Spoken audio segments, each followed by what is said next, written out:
세계 반도체 시장은 좀 치포 동맹 이후에는 좀 어떻게 변하고 있는 거죠? 저는 치포 동맹 이후에 한국에 대한 기반이 더 좋아진다라고 확신합니다.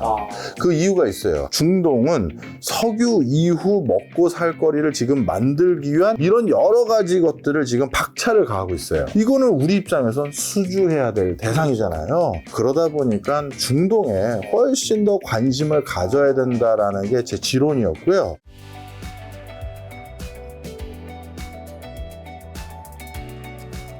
자, 오늘 교수님께서는 오늘은 좀 특별한 시간을 준비해서 원래 기존에는 이제 시장과 투자 이야기를 좀 많이 했지만 오늘 이야기도 뭐 관련은 있지만 교수님 이번에 출간한 신간 세계 지도를 펼치면 돈의 흐름이 보인다. 이 책을 기반으로 제가 오늘 여러 가지 이야기 좀 들어볼까 하는데 네. 첫 번째 들어가기 전에 이 책에서 근데 핵심적으로 하시고 싶은 메시지는 있을 거라 생각해요. 네. 무슨 말 하고 싶어서 이런 책을 또 내셨어요. 아니, 출판사에서 이렇게 섭외를 해줘야 날 부릅니까? 그전에도 나오셨잖아요. 아니, 그게 아니라 한 뜸 했으면 또 불러야죠. 늘 바쁜 책을 너무 많이 하셔서. 하여튼 예, 알겠습니다. 모처럼 반가워서. 네네. 예. 이 책을 출간하게 된 가장 큰 배경은요, 진짜 제목에서처럼 돈의 흐름이 바뀌고 있는 것 같아요. 일단 지정학적인 어떤 변수인 미중 간의 갈등, 러시아 우크라이나 전쟁 등으로 인해서 세계의 어떤 밸류체인이 바뀌어가고 있고요. 그거와 함께 새로운 기술적인 화두들이 등장하기 시작했죠. 인공지능이라든가 빅데이터, 그리고 기후환경 변화 등 이런 것들을 대응하기 위한 여러 기술적 요소들, 이런 것들로 인해서 또 한 가지 커다란 또 변화들이 일어나기 시작했습니다. 그 과정에서 우리나라도 탈중국 기조가 높아지면서 뭔가 다른 활로를 모색해야 되는데 지금 다른 나라가 어떤 상황인지 잘 모르는 분들이 좀 많더라고요. 그래서 제가 다년간 출장 다니고 그 다음에 같이 코워크했던 국가들 중에서 일부 좀 중요하다 생각한 국가들을 뽑아서 모아서 아주 재미있게 깜짝 놀라게. 맞아. 재밌더라고요. 왜냐면 이 책이 약간 그 옛날 책 걸어서 세계 속으로였나요? 뭐 비슷한 어쨌든 책이 다큐멘터리? 있는데, 예, 다큐멘터리랑 뭐 책이 있었는데 예. 되게 뭔가 재밌고 뭔가 약간 교양이 쌓이는 느낌. 고맙습니다.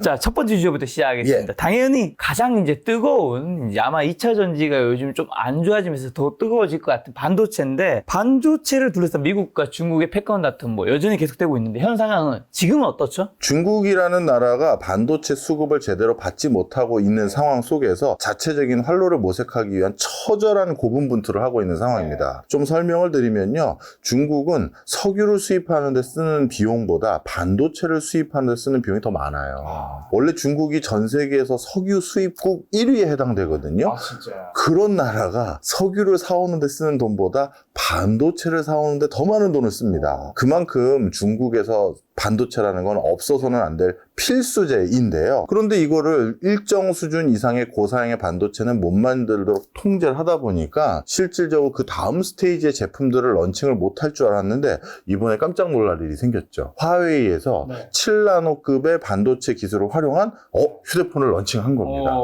그래서 미국에서 난리가 났어요. 아니 7나노 공정을 못 만들도록 분명히 여러 반도체 소재 장비 등을 제재를 가했는데 이거 어떻게 만들었는가 라고 봤더니 최근에 우리가 제재를 가했던 노광 장비들 그거는 못 사용했고요.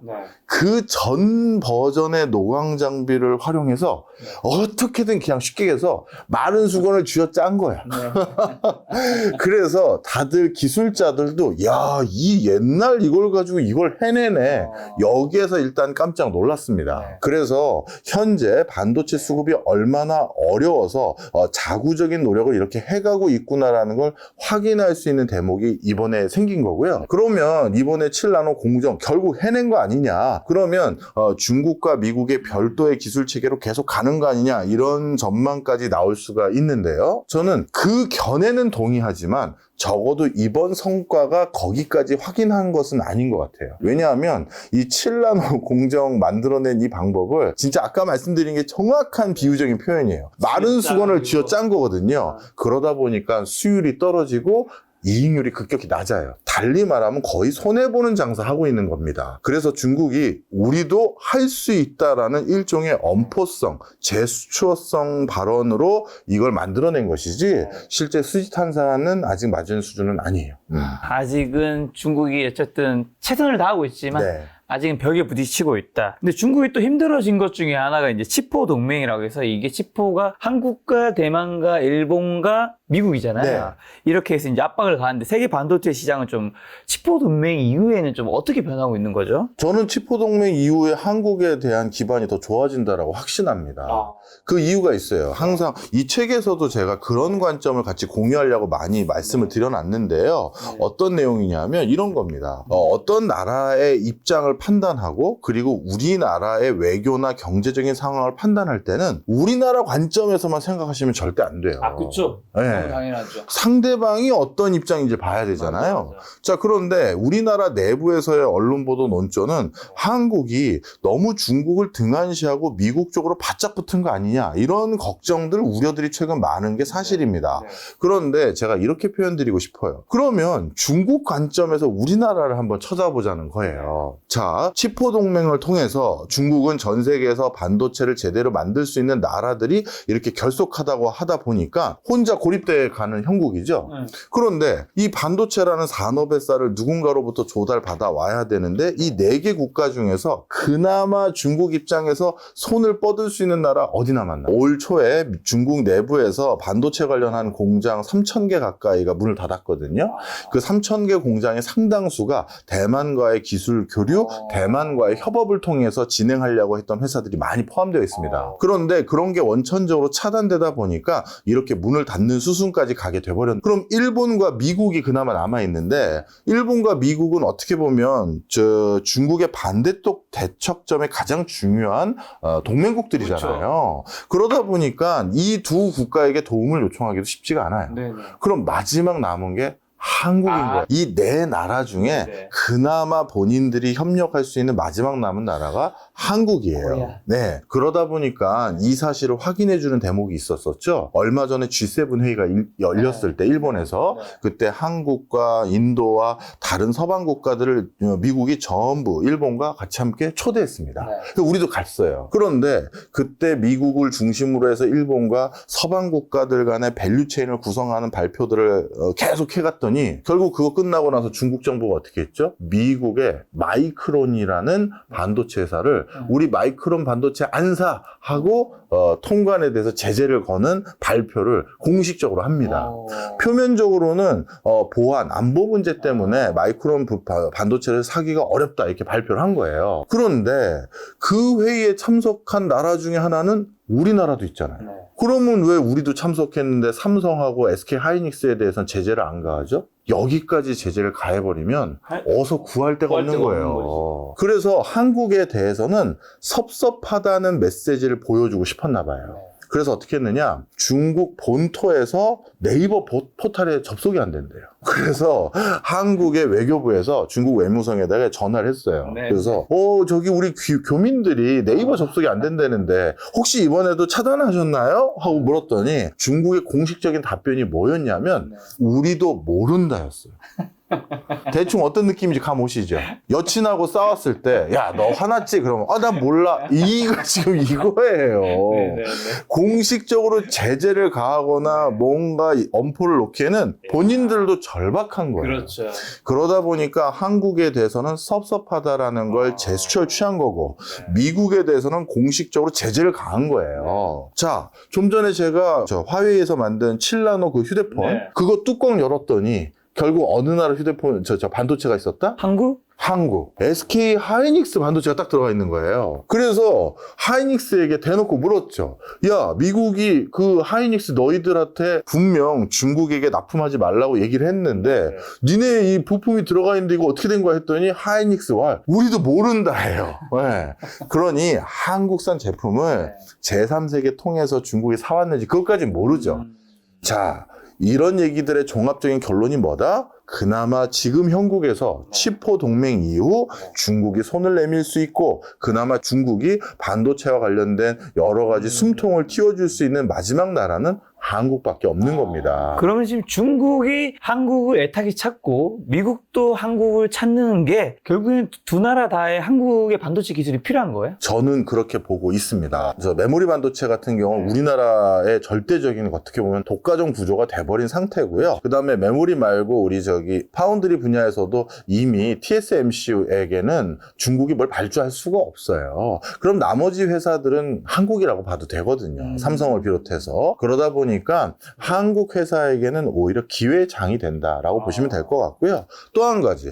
그동안 우리나라는 TSMC는 빨리 따라잡자라는 추세였고 중국의 반도체 굴기를 걱정하는 그렇죠. 위치였잖아요. 맞아. 그런데 지금은 중국의 반도체 굴기는 한참 밑으로 눌러준 상태죠. 미국이 눌러줬죠. 그렇죠. 그러니 우리 입장에선 후발주자는 일단 저 뒤로 가버렸고 TSMC만 우리가 잘 따라잡으면 되는데 늘 제가 방송 등을 통해서 말씀드리는 제 지론입니다만 이 파운드리 시장은 아주 독특한 반도체 시장이에요. 누가 발주를 해야 물건을 만들죠. 그런데 발주를 해야 물건을 만든다는 이 시장은 쉽게 말해서 메이저 발주처 한 곳만 거래처를 바꾸면 시장의 1, 2등이 바뀌는 거예요. 아주 단순하게 얘기하면 만약입니다. 쉬운 건 아니지만 애플에서 이제 우리 TSMC에 발주 안 하고 삼성에다 할래요. 엔비디아가 예를 들어서 우리 이제 TSMC 안 하고 삼성에다가 일부 발주할래요 하는 순간 업계의 그 마켓 쉐어가 싹 바뀌거나 거의 따라잡히는 거예요. 그러다 보니까 조금 이런 특수성을 생각해서 이게 무슨 1%, 2%, 3%씩 계속 올려서 따라잡는 게 아니라 큰 고객 하나 싹 잡아오면 확 따라잡는 특성이 있어요. 그래서 저는 한국의 반도체 시장에 대해서 긍정적으로 생각하고 있습니다. 결국에는 큰 글로벌 반도체와 관련된 기업들을 우리가 잡아야 되는. 그렇죠. 그리고 또 한 가지 이런 큰 손들이 내년부터 본격적으로 새로운 반도체 발주들을 대거할 가능성이 높거든요. 애플의 비전 프로를 비롯해서 이제 AR, VR 기기들이 또 한 가지 대세가 일어날 것이고요. 그 다음에 전기차 분야라든가 아니면 자율주행이라든가 이런 건 이제 시작하는 분야에서 자동차 산업에 대한 이해도가 높은 우리나라의 업계에 대해서 상당히 독일이라든가 다른 큰 손들이 또 굉장히 우호적으로 생각하고 있어요. 저는 그런 상황 속에서 한국의 반도체 시장은 앞으로 긍정적인 면이 많다. 너무 우리가 움츠려들 필요가 없다. 그렇다고 뭐 위험 요인이 없는 건 아니지만 그렇게 봅니다. 어쨌든 한국이 이제 반도체 경쟁이라고 할 수 있는 게 밑에서는 중국이 따라오고 있었고 그리고 파운드리에서 우리가 대만을 따라잡으려 했는데 그럼 대만 얘기 좀 드려야 되는데 대만이 한때 국제 사회에서는 고립된 국가가 되었었고 그런 고립된 국가가 어떻게 반도체 최강국이 된 거죠? 제 책의 대만 편에 아주 재밌더라고요. 상세히 설명을 놔드렸습니다.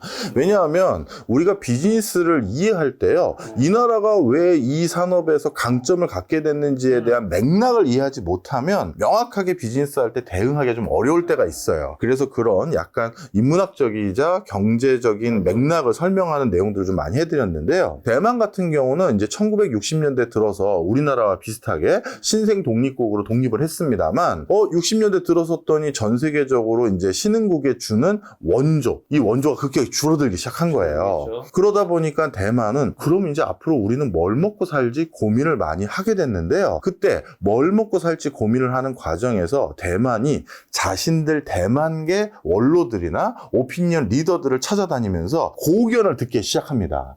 그런데 그 당시 전 세계 최고의 반도체 회사에 근무하고 있었던 텍사스 인스트루먼트에 근무하고 있었던 모리스 창이라는 수석 엔지니어를 찾아가요.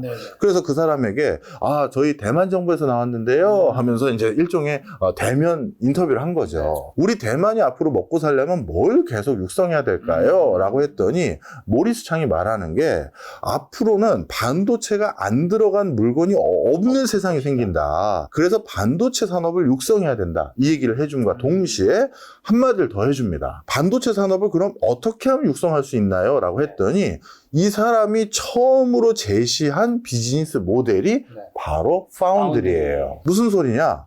내가 텍사스 인스트루먼트에서 일을 하면서 내 동료들을 살펴봤더니 이 친구들도 나랑 똑같이 앞으로 미래 사회의 반도체는 엄청난 블루오션이야 라는 생각을 갖고 이 친구들 중에서 일부가 회사를 회사에서 자기 사업체를 막 차리는 친구들이 생겼다. 그런데 이 친구들을 가만히 들여다봤더니 반도체 산업은 특수성이 있잖아요. 이 친구들이 설계 잘하고 디자인 잘해서 이런 반도체 만들면 기가 막히겠다 이 생각을 해서 자기 회사를 차렸는데 이 설계대로 반도체를 만들려면 뭐가 필요하다? 돈이 너무 많이 필요하다. 그렇죠. 엄청난 설비 투자를 해야 돼요.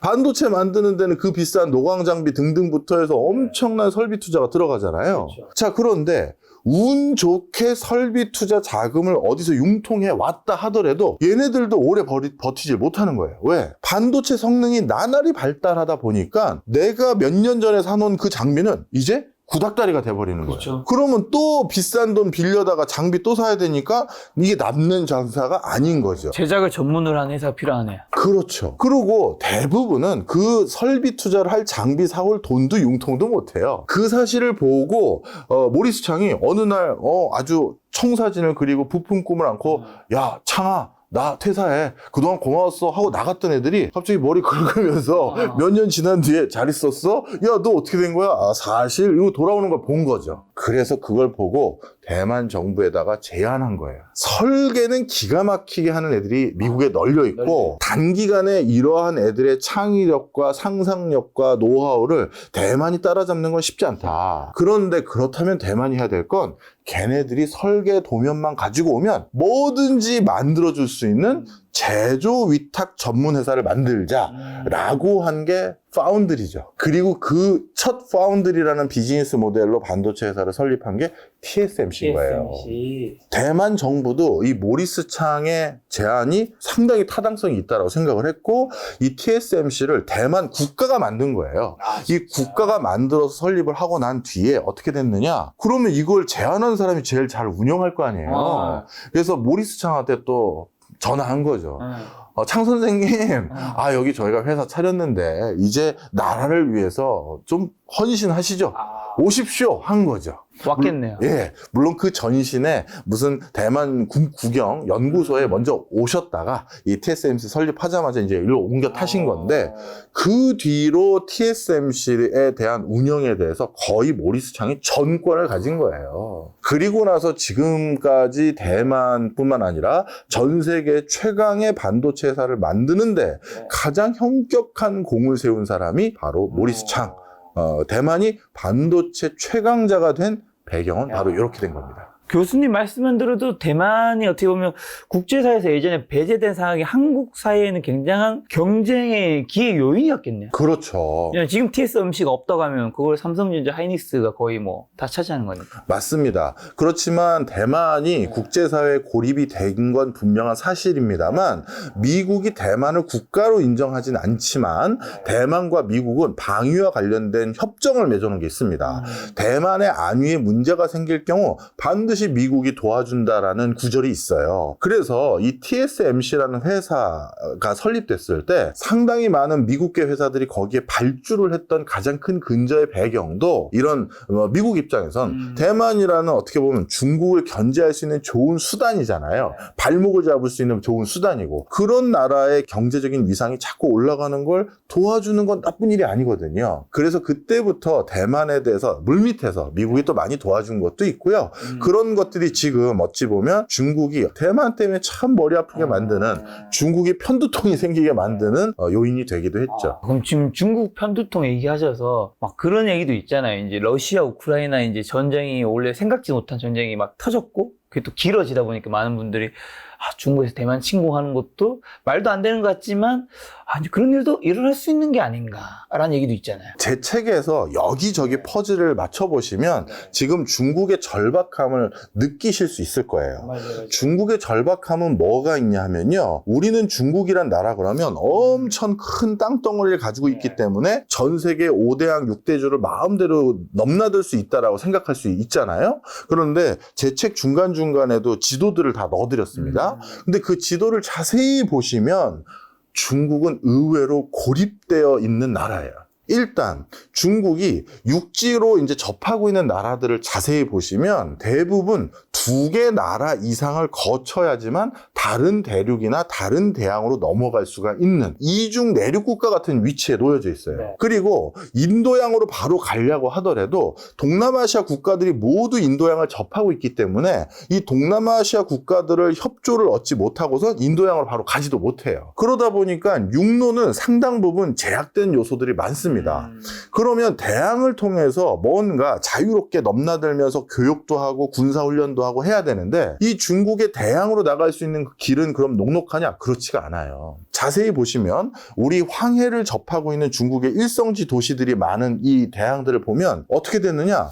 여기도 똘똘 막혀 있어요. 일단 중국과 일본은 영토 분쟁을 하고 있죠. 네. 센카쿠 열도라는 그 센카쿠 열도라는 그 섬들, 오키나와의 부속 섬들이 어디까지 위치해 돼 있냐면 대만과 오키나와는 일본 본토에 있는 여러 섬들하고 대만 중간에 오키나와가 있어요. 그러니까 상당 부분 일본 영해로 주장할 수 있는 부분이 대만에 가깝죠. 그런데 이 오키나와의 부속 섬들은 대만에 더 붙어 있어요. 그러니 대만 바로 위까지는 거의 일본의 영해권에 가까워요. 그럼 여기는 마음대로 중국이 못 나가죠.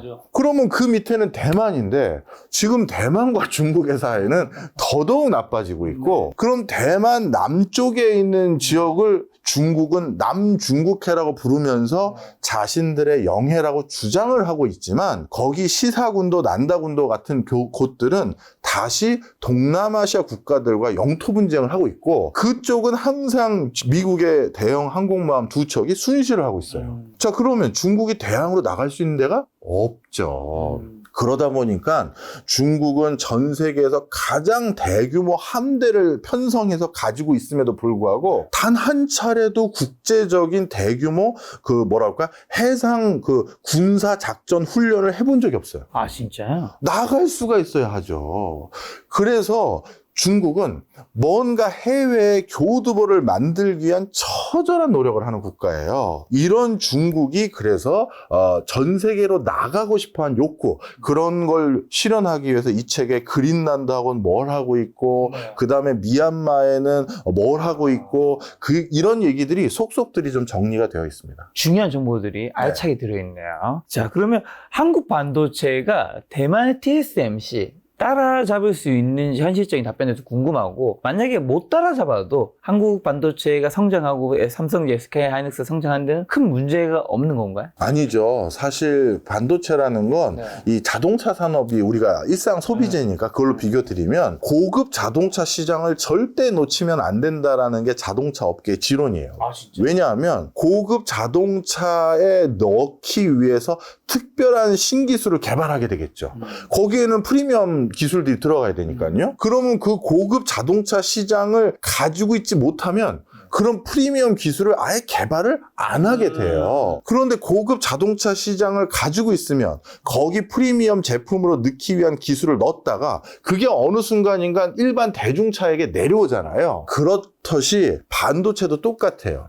이 고나노, 고사양의 반도체 칩셋을 만들 수 있는 역량을 계속 가지고 있어야지만 그게 몇 년 지난 다음에는 일상 제품에 투영되거든요. 그래서 지금 3나노 공정뿐만 아니라 이런 첨단 공정에 대해서 TSMC에 비해서 우리가 비교 우위를 계속 유지하거나 적어도 그에 준하는 나름대로의 어떤 기술적 노하우는 계속 가지고 있어야 됩니다. 한국 반도체가 살아남으려면 계속 기술적 우위를 유지해야 되는. 자, 그리고 대만이 그리고 대중 수출 비중이 40%나 달한다고요? 네, 맞습니다.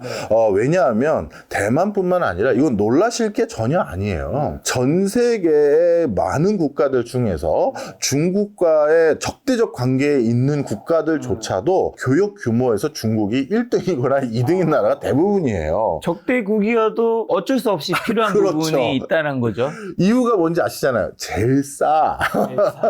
그리고 나름 가성비가 좋아요. 그렇죠. 그러다 보니까 중국을 배제하고 경제활동을 한다라는 건 어불성설이에요. 실제로 많은 국가들에게 이번에 러시아 우크라이나 전쟁을 통해서 제재를 가했던 미국, 그 미국이 중국 얘기가 아니라 러시아 제재 가합니다, 모두 동참하세요 했지만 정작 미국도 러시아를 전면 규제했느냐? 아니에요. 일부는 계속 물건을 받았어요. 본인들이 꼭 필요한 건. 그러다 보니 대만처럼 중국의 지근에 붙어서 중국과의 비즈니스를 가장 원활하게 할 수 있는 나라라면 자연스럽게 어쩔 수 없이 이렇게 교역 규모가 클 수밖에 없는 게 사실이고요. 지금 이렇게 적대적인 분위기 속에서도 경제적인 활로는 그럼 완전히 절단된 것이냐? 그렇지는 않아요. 굉장히 민감하고 군사 안보적으로 악용될 수 있는 여지는 물론 차단이 되고 있는 건 사실이지만 적지 않은 일상적인 소비재라든가 적정 기술로 내려온 품목에 대해서는 상당히 양 국가가 아직도 교류를 하고 있습니다. 교류를 하고 있네. 네.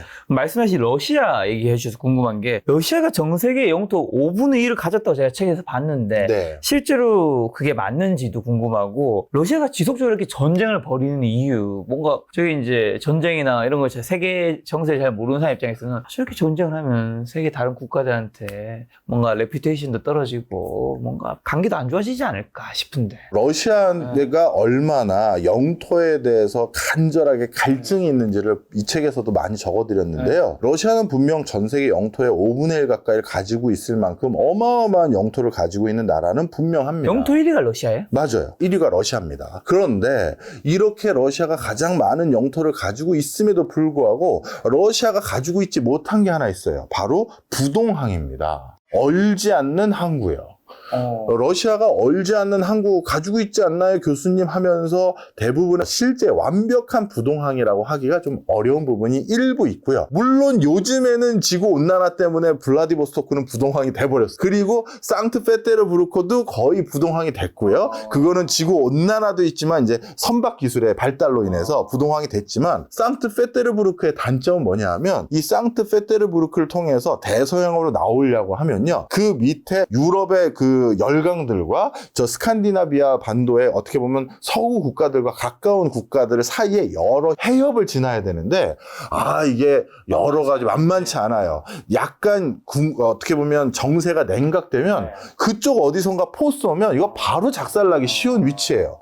그러다 보니까 대서양으로 바로 나갈 수 있는 좋은 항구가 상트페테르부르크는 아니라고 보는 거죠. 자, 그렇다면 유럽 쪽으로 나갈 수 있는 항구가 실질적으로 없다 보니까 거기에 대해서 뭔가 교두보를 만들기 위해서 러시아가 아주 애지중지하고 있는 땅이 하나 있는데요. 어디에 있냐면요. 이 책의 104페이지인데요.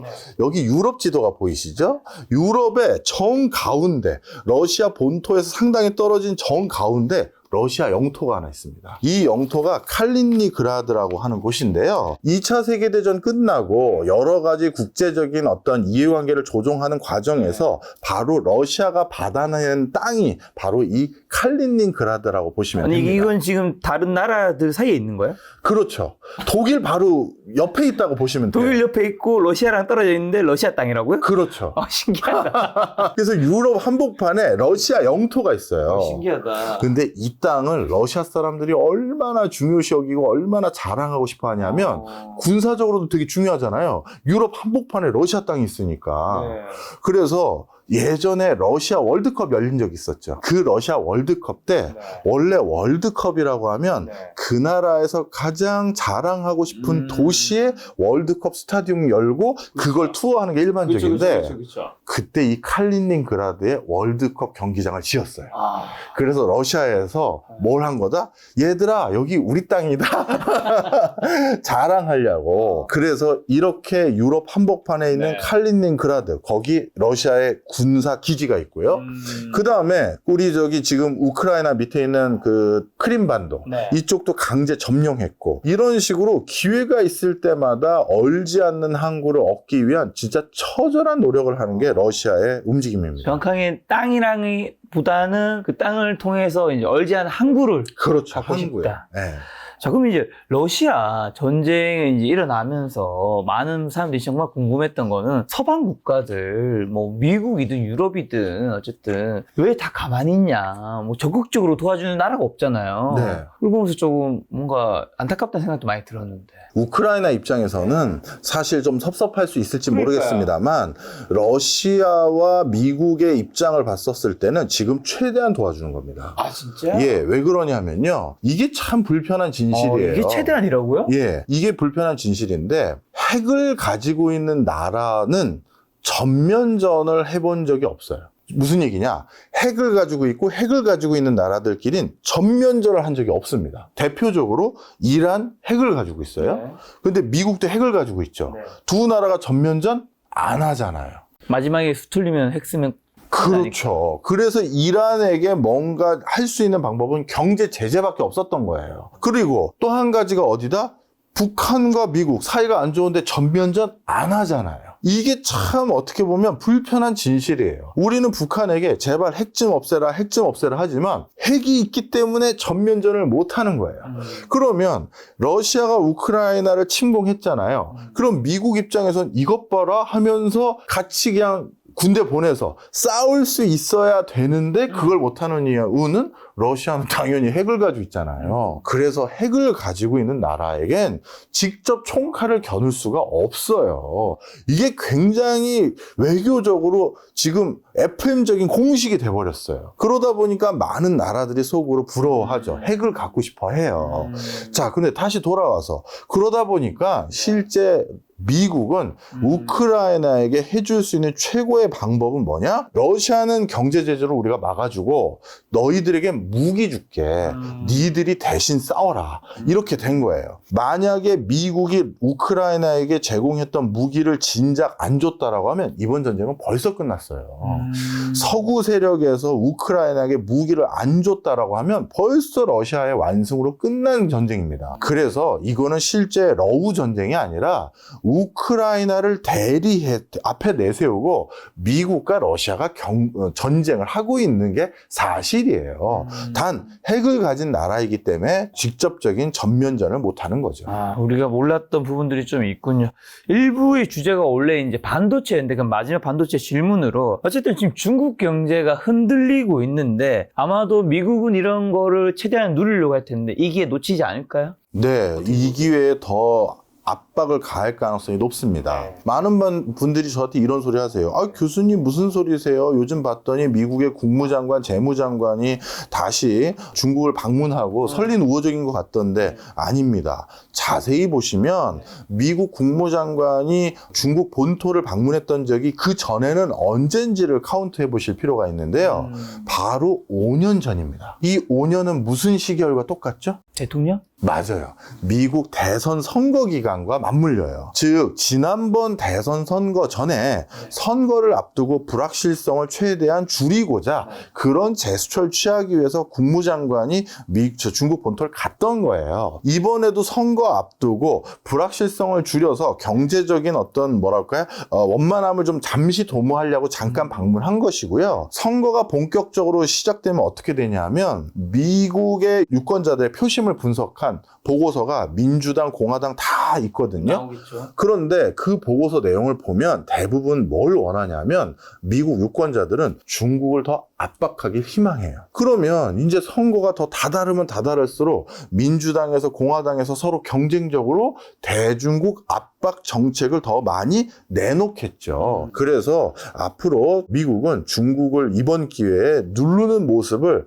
미국 국민들에게 보여줌으로써 많은 유권자들의 신뢰를 확보하기 위한 노력을 더 많이 할 겁니다. 그러면 이제 미국이 어쨌든 중국을 점차 계속 누른다면 중국의 위상이 계속 떨어지는 게 바로 옆에 근처에 있는 우리 한국에게는 유리한 건지 반도체 때문에 아니면 이런 상황에서 한국은 좀 어떻게 하는 게 맞는 건가요? 지금은 우리가 무역적으로 의존도가 굉장히 높은 나라가 중국이에요. 그래서 당분간은 여러 가지 리스크로 작용되는 요인은 분명히 있습니다. 하지만 발빠르게 급부상하고 있는 중동이라든가 동남아시아 그리고 인도 이런 국가에서 우리가 빨리 새로운 교두보를 찾는다면 오히려 한 나라만 쳐다보고 있었던 경제 구조가 여러 나라에 걸치게 되는 구조가 되다 보니까 굉장히 견고해지는 경제 구조로 바뀔 수 있는 기회다. 저는 이렇게 보고 싶습니다.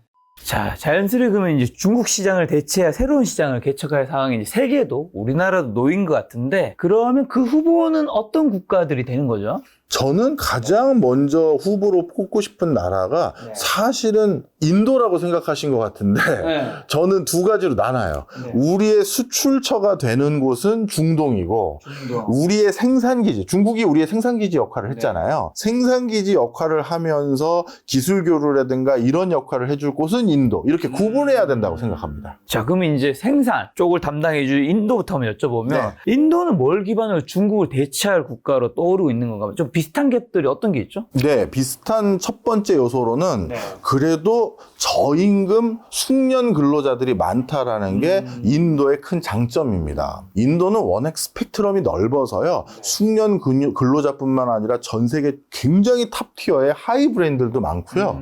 요즘 미국의 아이비리그의 경제학과 교수들 만나보면요. 거의 대부분 인도 출신이고요. 인도가 원래 또 기술이 되게 그럼요. 전자공학이나 통계가 더 말할 것도 없고요. 그러다 보니까 진짜 세계적인 석학들 인도 사람들이 즐비하고요. 그거에 준하는 어떻게 보면 숙련공들도 인도 사람들이 많습니다. 그리고 숙련공이라고 하는 그 직급에도 여러 레인지가 있는데 우리 예전에 좋은 뭐 경기공고라든가 뭐 한양공고 이런 데 나오는 그런 진짜 제조 현장에 있는 숙련공들도 인도에서 좋은 사람들이 있어요. 인도라고 다 무슨 게으르거나 거짓말 많이 하고 이런 거가 아닙니다. 그래서 이런 분들을 대상으로 한 어떤 제조 여건, 이거는 중국을 빠르게 대체할 수 있는 좋은 시장이 인도로 보여지고요. 그러다 보니까 애플을 비롯해서 미국의 주요 기업들이 벌써 인도에 공장 차리려고 하고 있고, 그리고 인도 모디 총리 만나려고 애플 CEO는 벌써 몇 번을 찾아갔잖아요. 그런 만큼 인도는 이제 중국을 대체할 전 세계 공장 역할을 할 겁니다.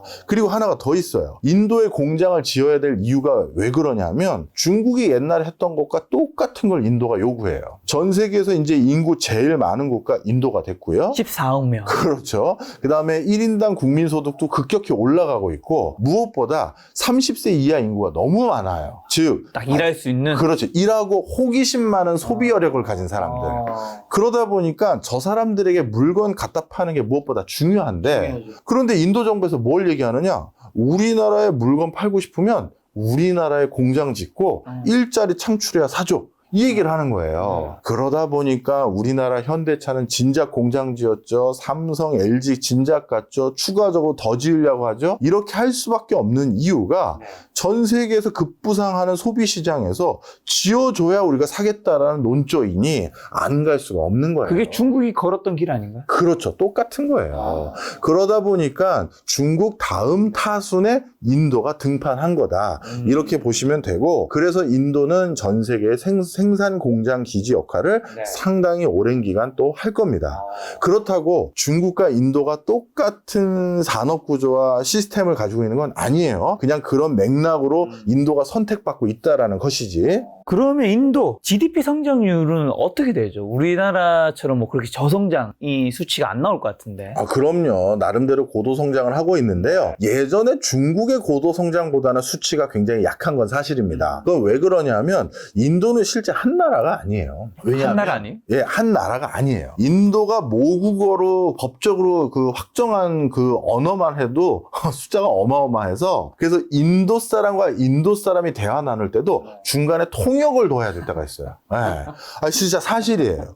그리고 인도에서 이 책에서 자세히 적어드렸는데, 인도는 지방자치단체에 대한 권한이 너무나도 강해서 중앙정부가 결정했다 하더라도 지자체에서 우리는 안 따라 하면 안 따르는 거예요. 그러다 보니까 실제 우리나라 어느 기업이 큰 낭패를 봤냐면 포스코가 큰 낭패를 본 적이 있었는데, 포스코가 근 이제 한 15년도 더 된 것 같은데 인도의 제철 사업으로 진출하겠다고 인도 진출을 확정지었어요. 그래서 인도 총리 우리나라 방문했을 때 도장 찍고 막 세레모니 하고 난리도 아니었죠. 그래서 포스코 직원이 인도 총리와 이미 얘기됐던 그 동네 가서 저희 포스코입니다. 얘기 들으셨죠? 하고 여기 공장 지으려고요 했더니 총리가 허락하셨어요. 그랬더니 총리는 허락을 했죠. 우리 그 동네에 와서 해달라고. 그랬더니 그 지자체에서 하는 소리가 우리하고는 얘기 안 했잖아. 진짜예요. 그래서 지자체하고 다시 협상하는데 근 10년을 허비해서 10년? 네, 포기했어요. 네네. 결국 접었어요. 네. 지자체 입장에선 이제 딱 봤더니 한국에서 벌써 세레모니 다 찍고 사진 다 박아서 이 실무자들은 안 하면 큰일 나. 그리고 포스코도 안 하면 망신이야. 어찌 보면 교섭력이 생겼잖아요. 약간 알바끼 같기도 하고. 그러다 보니까 이 지자체에서 자꾸 노릇을 하는 거예요. 그래서 결국 포스코가 접은 적이 있는데, 자, 이런 거는 중국에서 상상을 못 해요. 중국은 중앙에서 결정하면 따르는 거거든요. 안 따르면 큰일 나는 거죠. 큰일 나는 거죠. 잡혀가잖아요. 그럼요. 그러다 보니까 인도와 중국은 시스템적으로 상당히 많이 다릅니다. 그렇기 때문에 기민하지 못해요. 그러면 인도가 중국을 빠르게 대체하는 건 쉽지 않을 그렇죠. 대체하는 게. 그래서 경제 성장률이 자꾸 발목이 잡히고 국제적으로 투자하러 갔다가도 아니 왜 중앙 정부의 상법과 지방 정부의 상법 세법이 다 다르고 지방마다 세법과 상법이 왜 다 다르냐 이런 우려들 때문에 중국처럼 두 자릿수 성장까지 고속으로 계속 이어지지 못할 수가 있는데 이 모디 총리라는 사람이 이런 것들을 최근에 거의 다 교통정리됐어요. 그래서 생각보다 앞으로 인도 많이 치고 나갈 여지가 있습니다. 자, 그렇다면 인도에 진출한 한국 기업들은 좀 어떤 곳들 대표적으로 있고 시장 규모 더 커질 수 있을까요? 이것도 또 하나 책에 또 자세히 적어드려서 맛보기만 한 말씀드리면 한국 기업들이 인도에 진출할 때요. 인도의 IIT라는 전 세계 최고의 공대라든가 이런 어마어마한 하이 브레인들을 잡아 올려고 인도에 진출하면 아무도 채용을 못합니다. 이유가 왜 그러냐면 IIT 애들의 수건은 인도 밖에서 일하는 거예요. 실리콘밸리. 그렇죠. 아니면 우리 한국의 수원에 있는 삼성전자라든가 베를린이라든가 이런 외국에서 일하는 걸 선망해야지 인도 내부에서 일하는 걸 좋아하지 않아요. 결국 관리직은 한국에서 가고 이제 생산하시는 분들이 인도 분들이 그렇죠. 될 수밖에 없는. 그래서 R&D 기술 개발하는 인도 사람이 필요하면 인도 진출하시면 안 돼요. 인도는 생산의 거점이 더 적합하고요.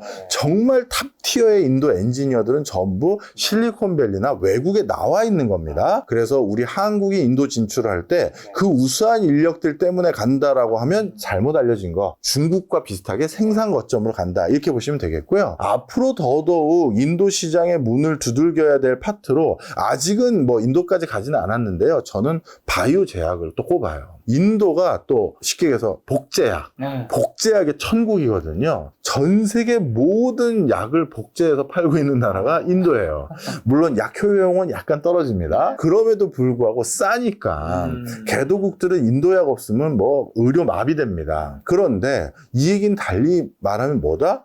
적정 수준의 의약품들은 인도가 잘 만든다는 거예요. 그렇다면 한국도 뭔가 이런 약 공정, 약의 새로운 신약을 개발하는 파트는 아니더라도 약을 만드는 것과 관련된 노하우는 인도하고 새로 할 수 있는 것들이 많아요. 자, 요즘에 베트남은 어떤가요? 네. 베트남은 뭐 지금 앞으로 10년 전성기죠. 왜 그러냐 하면 벌써 미국의 8번째 안에 드는 교육국으로 올라왔어요. 그리고 2030년이 넘어가면 미국의 5번째 안에 드는 교육국으로 발돋움할 것으로 보여집니다. 이렇게 베트남이 미국에 많은 수출을 했다고? 우리나라도 마찬가지고요. 자, 그런데 이렇게 된 배경이 뭐냐? 좀 전까지 우리가 설명드렸던 중국 본토의 엑소더스, 중국에서 생산하면 이제 메이드 인 차이나가 되다 보니까 미국이나 서구 열강들이 그 제품을 안 받아요. 그러면 어디서 생산해야 되느냐라고 했었을 때 일부 메이저 글로벌 혁신 기업들이 생산 거점을 중국 본토에서 베트남으로 이전시켰거든요. 중국을 좀 대체하는 국가 베트남도 되는 거군요. 그렇죠. 그러다 보니까 HP를 비롯해서 파라소닉 등등 이런 회사들이 요즘 베트남에서 생산을 하고 있고요. 그리고 베트남인들은 기질이 제가 볼 때마다 느끼는 건데 우리 한국인들과 너무 비슷해요. 아, 진짜? 정말 우수하고 정말 수학적이거나 학구열도 높을 뿐만 아니라 뛰어나고요. 그리고 무엇보다 근면하고 제일 중요한 거 인도와 베트남의 차이가 베트남 사람들은 조직 생활에 적응력이 좋아요. 규율을 지키는 걸 중요시 여기고 약속과 신뢰를 중시 여기는 문화가 있어요. 그러다 보니까 베트남은 글로벌 스탠다드에 맞는 인력들이 많아요. 인도는 좀 잘 안 지키나 봐요. 엄청 지키는 사람이 없어요. 그러다 보니까 베트남에 대해서 먼저 진출한 기업들이 많고 인도는 앞서서 말씀드렸듯이 거기 공장 안 지으면 물건을 못 파니까 울며 겨자 먹기로 간 기업들도 많이 있는 편입니다. 자, 베트남에 투자한 외국 자본 중에서 우리나라의 투자 비중이 가장 높다고 책에 적혀 있는데 이게 맞는지도 궁금하고 정확히 어느 정도인지 그리고 우리 기업과 개인의 유망한 투자처로 이제 베트남이 꼽히는 이유는 뭘까요? 네, 지금 베트남 GDP에서요 삼성 삼성전자 베트남 법인이 차지하는 비중이 30%에 육박해요. 30%? 예. 그러니까 베트남 GDP의 한 30%를 삼성전자가 해주고 있어요. 그래서 삼성전자 공장을 인도에 뭐 짓는다라는 소리가 있더니 베트남에서 난리가 났죠.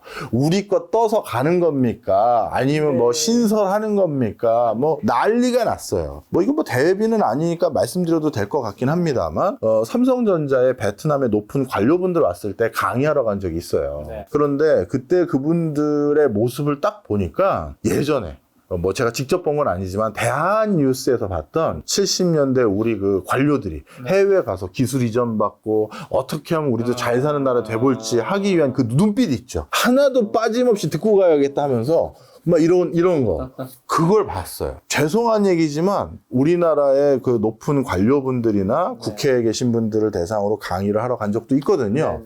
그분들 수업 어떻게 듣는지 아시죠? 그분들은 뭐 자, 어디 한번 해봐. 재밌네. 뭐 이런 거. 그리고 갑자기 뭐 근데 하면서 질문 이렇게 하는데 근데 와 베트남에서 진짜 높으신 분들이라고 들었는데 이래요. 왜냐 그만큼 간절한 간절한 국가니까요. 그래서 저는 미래가 있구나. 이 나라 멋있구나 생각이 들었어요. 네. 박정희 교수님의 멘트를 열심히 적는다는 그 모습에서 미래가 있다.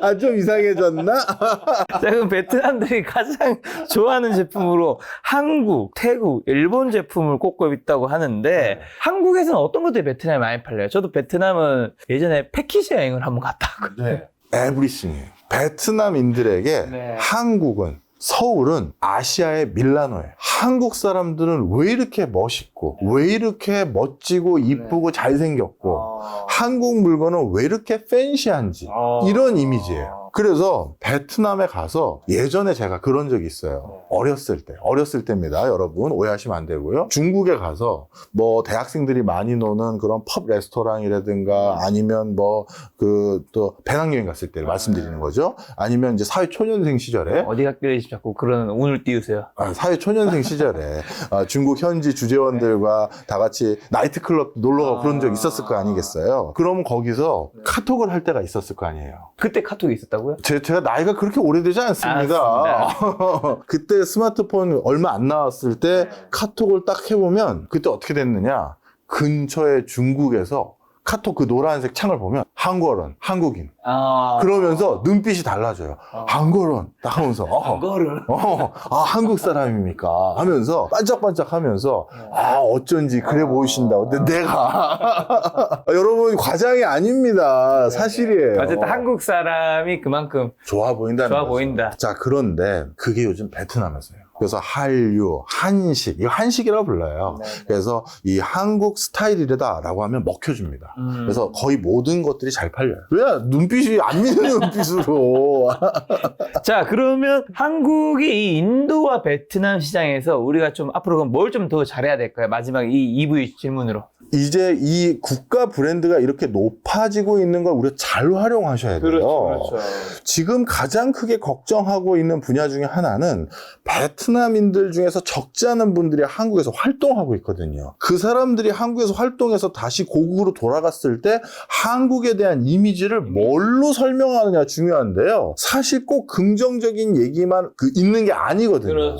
그래서 인도도 마찬가지고 베트남도 마찬가지고 이제 우리나라 국격에 맞는 우리가 그런 눈높이와 뭐 예를 들어서 애티튜드 이걸로 그분들을 좀 대해 주셨으면 좋겠고요. 우리보다 좀 소득이 떨어진다고 해서 아래로 보시면 안 돼요. 그러면 안 되고요. 그냥 똑같이 우리가 조금 베트남에서 왔어? 자, 이거 먹고 해. 이것도 좋은 거 아니더라고요. 안 좋아하더라고요. 그냥 똑같이 대해주는 태도가 있으면 한국 사람들에 대해서 한국 제품과 한국 콘텐츠에 대해서 훨씬 더 롱런할 수 있는 기회가 될 겁니다. 네, 한국도 굉장히 이제 성장한 국가니까 그 성장한 그 격에 맞는 행동과 좀 태도가 이미지가 되어서 또 그 이미지가 또 베트남과 인도에도 가는 거니까 그런 게 필요하겠네요.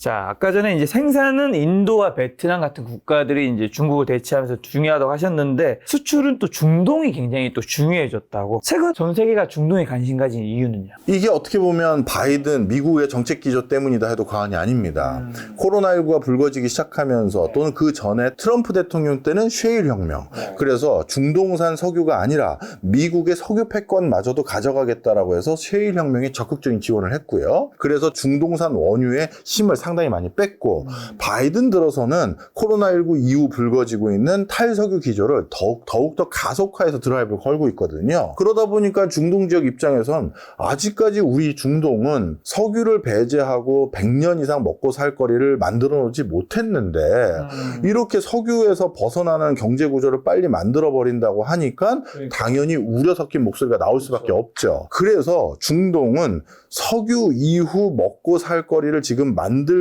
위한 인프라 투자, 교육 투자, 그 다음에 시설 투자 이런 여러 가지 것들을 지금 박차를 가하고 있어요. 특히 이걸 박차를 가하는 과정에서 어떤 특성이 있냐면 사우디, 아랍에미리트, 카타르 이런 여러 국가들이 지금 경쟁 관계에 놓인 거거든요. 무슨 소리냐? 이 아라비아 반도는요, 쉽게 얘기해서 인도양에서 북아프리카와 유럽으로 가기 위한 길목에 있는 거점 지역이에요. 그런데 이 지역에서 석유 없이 이 지역을 중요시 여겨야 될 이유는 딱 하나밖에 없어요.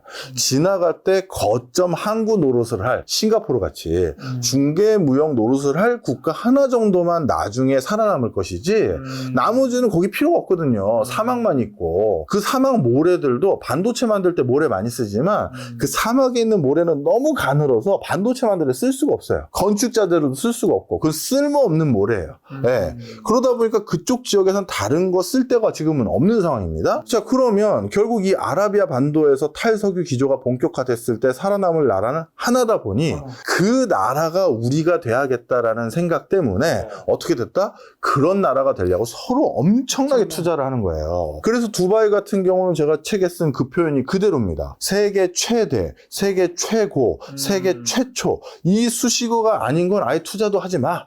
우리가 다 그렇게 해서 전 세계 관광객과 비즈니스맨들을 다 끌어들여야지 그렇지 않고선 하지 마. 이런 기조로 가버린 거고요. 뒤늦게 뛰어들었던 카타르는 월드컵 같은 거 유치해서 우리 중동에 카타르라는 국가도 있음을 꼭 기억해 주십시오라고 해서 선전하면서 노력하고 있고요. 가장 큰 손은 이제 사우디죠. 책에서 사우디 좀 많이 써드렸는데요. 이 사우디라는 나라는 이것들이 지금 어디 큰형 앞에서 하면서 진짜 묻지마 투자를 하기 시작했어요. 그렇다면 이런 경쟁적인 과정에서 과한 지출, 이거는 우리 입장에선 수주해야 될 대상이잖아요. 그러다 보니까 중동에 훨씬 더 관심을 가져야 된다라는 게 제 지론이었고요. 그런데 현장에서 보면 지금 기업 현장에서 저에게 강의 요청이 많이 들어왔던 것들 중에 하나가 중동에 대해서 좀 실상을 강의해 주십시오 요청이 많이 있었어요. 그 얘기는 뭘 반증하는 거다? 지금 현장에 중동 전문가가 없다라는 거예요.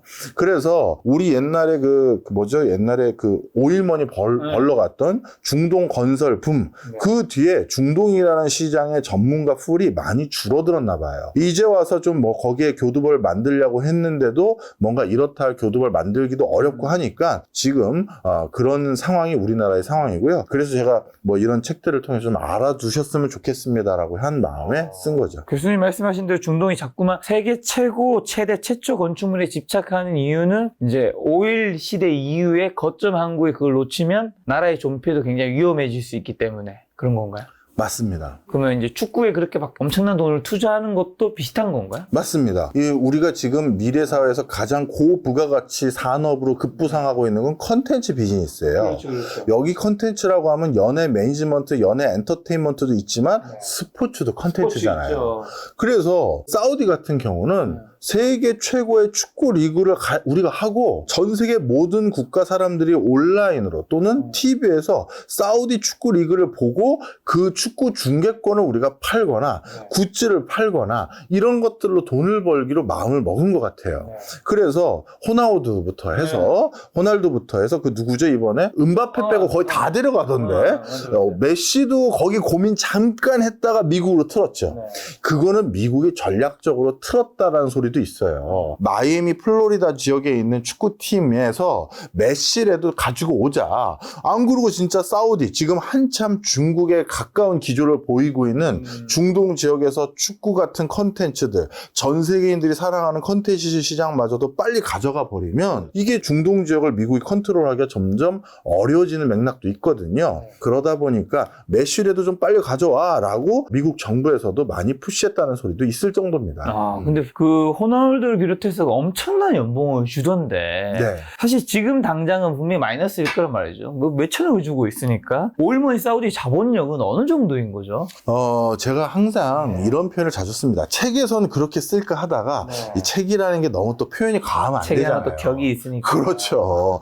저도 대학 나온 사람인데 자, 그래서 책에서는 그렇게 못 썼는데요. 제가 강연할 땐 이런 표현을 종종 씁니다. 뭐라고요? 우리 김 작가님이 여기서 수많은 전문가들하고 대담도 하시고 본인도 공부 많이 하시잖아요. 2050년 지구를 이끌어가는 주요 리더십 중에 지금 확정된 인물 하나만 꼽으라면 누구 꼽으십니까? 2050년. 2050년이라고 되게 멀리에 잡으니까 네. 일론 머스크밖에 안 떠오르는. 일론 머스크 하나 있네요. 네. 그런데 대부분은 떠오르지 못하세요. 왜? 우리가 다음 미국 대통령도 누가 될지 모르잖아요. 그렇죠. 그래요. 뭐죠. 우리 한국 대통령도 모르잖아요. 그런데 2050년까지 이미 지구의 지분의 일정 지분을 확정한 사람이 하나 있어요. 바로 빈살만이에요. 뭘로? 에너지 패권. 앞으로 지구를 경영하는데 나에게 석유 가격을 결정할 권한을 내가 상당 부분 가지고 있어. 그게 빈살만이고 그동안 이 석유를 중심으로 해서 엄청난 재산을 모아놨잖아요. 그래서 그 재산을 바탕으로 또 베팅을 할 수 있는 경제력을 가지고 있어요. 전 세계 1등 부자는요, 워렌 버핏도 아니고 뭐 머스크도 아니고 빌 게이츠도 아니고 이런 사람도 아니에요. 빈살만? 빈살만이에요. 빈살만의 재산은 상장이 안 돼 있고 공개를 안 했기 때문이지 1등은 빈살만이에요. 이건 이론의 여지가 없어요. 네. 왜 그러냐? 짐이 곧 국가고 국가가 곧 짐이다라고 남은 마지막 왕조 국가 몇 안 되는 것 중에 하나가 사우디예요. 유럽에 있는 왕실들은 입헌 군주제죠. 상징성만 있어요. 본인이 그 문화유산들 함부로 이래라 저래라 못합니다. 그런데 사우디는 이 책에 자세히 써드렸어요. 사우디의 복지 시스템이 뭔지 아세요? 왕의 은총이에요. 그래서 뭐 왕이 어떤 걸 얘기하면 그 사람한테 집이 생기고 맞아요. 한다면서요. 맞아요. 어떤 그 가난한 어떤 아버지가 우리 애들과 제가 길에 나앉았습니다. 그 국왕이시여 우리를 도와주십시오 했더니 그게 우연히 국왕이 지나가다 신문 보고 봤어. 야, 걔 집 좀 줘라. 그게 복지예요. 모든 게 국왕 거예요. 야, 국왕의 행선을 아는 게 자산을 불리는 가장 지름길일 수 있겠네. 그럴 수 있겠네요. 그리고 국회의원 모두를 국왕이 임명해요. 너 국회의원 할래? 하는 거예요. 그래서 이 빈살만이 전 세계 제일 부자고요. 아람코의 시총이 한때 뭐 애플의 시총을 넘는다 뭔다 이 얘기 했었잖아요. 지금은 아니잖아요, 교수님. 아닙니다.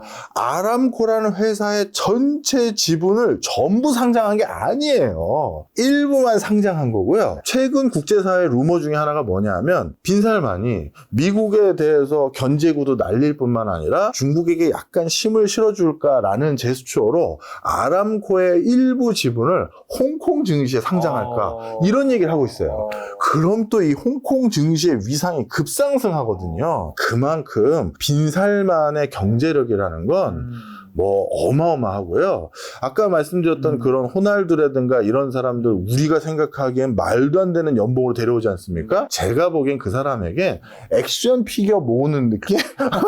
거의 그 수준이에요. 자, 근데 사우디가 독특한 경제 체제를 가지고 있다고요? 국가가 돈을 벌어서 민간에 나눠준다. 뭐 우리 대한민국 사는 사람들은 되게 와닿지 않는 문구일 것 같은데. 네, 사실 사우디가 가지고 있는 역량이라고 하는 것은 결국 결국 짐이 곧 국가이기 때문에 네. 아람코도 국영기업이거든요. 그렇죠. 그냥 왕실 거예요. 그러다 보니까 아람코가 가지고 있는 석유 시추 개발권 그리고 국영 금융 관련한 여러 가지 서비스들 이런 것들을 통해서 전부 국가의 모든 수익이 귀속이 되죠. 그럼 그 귀속된 국가가 그 재산들을 바탕으로 뭔가 복지, 교육, 그 다음에 여러 가지 인프라 조성 이걸 다 해주는 거예요. 그리고 그런 걸 할 때 일자리도 결국 국가가 월급을 주는 거니까 민간들은 전부 국가를 기반으로 한 비즈니스에 의존해서 사는 구조가 일반적이고요. 어느 정도냐라고 보시면 이렇게 보시면 될 것 같은데요. 이건 제가 사우디 출장 갔었을 때 실제 있었던 일이에요. 국가가 얼마나 모든 걸 다 통솔하는지랑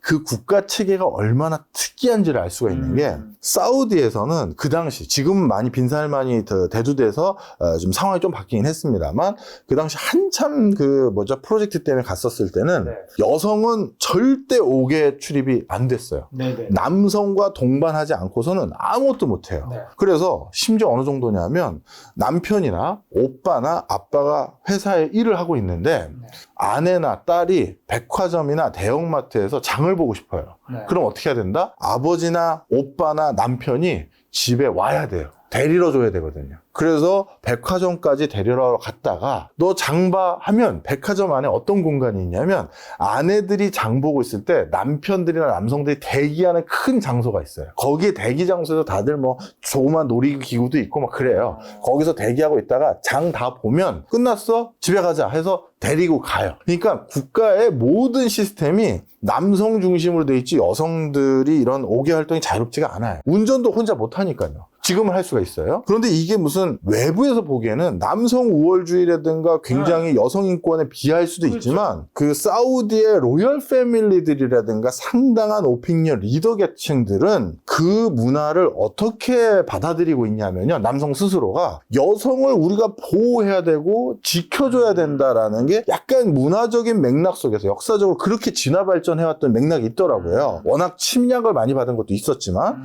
그러다 보니까 존중하기 위한 것이지 네가 혼자 어딜 나돌아다녀 이런 게 꼭 있는 건 아니에요. 이것도 제가 현장을 보고 좀 생각이 바뀐 거가 있었어요. 뭐 물론 그렇다고 그게 올바르다는 건 아니고 이건 그냥 다른 거예요. 다른 거. 자, 다시 돌아와서 그런데 그런 여성들이 어떻게든 뭔가 경제 활동에 참여를 해야 국가 경제가 잘 돌아갈 거 아니겠습니까? 그런데 그런 종교적 율법 상황에서 여성이 바깥 활동도 쉽지가 않고 바깥 활동이 쉽지 않으니까 교육도 많이 못 받으니 사우디에서 한국에서 궁금한 게 그거였어요.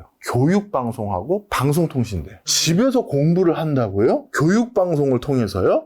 그리고 오픈 유니버시티라는 방송통신대. 이게 전 세계에서 우리나라 2번째거든요. 영국이 최초예요. 이 교육방송으로 연간 졸업생이 얼마고 한국에서는 장관들 중에서도 교육방송 대학을 졸업한 사람이 있고 대박입니다 해서 이 교육방송에 대해서 굉장히 관심도가 높아서 그거에 대해서 사우디가 어떻게 하면 좋을지 노하우를 알려달라 그 프로젝트였어요.